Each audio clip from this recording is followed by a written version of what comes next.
કલકત્તામાં મહિલા ડોક્ટર સાથે થયેલા દુર્વ્યવહારના વિરોધમાં કરજણ ડોક્ટરો દ્વારા વિરોધ પ્રદર્શન યોજાયું. પશ્ચિમ બંગાળના કલકત્તા ખાતે આરજે મેડિકલ કોલેજમાં મહિલા તબીબ સાથે થયેલા દુર્વ્યવહારનો પડઘો સમગ્ર દેશમાં પડ્યો છે.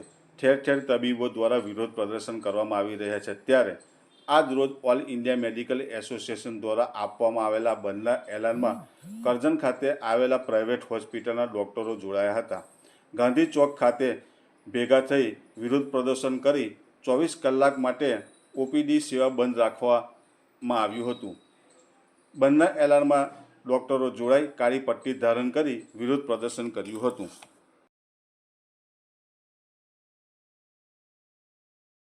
We want justice! We want justice! We want justice!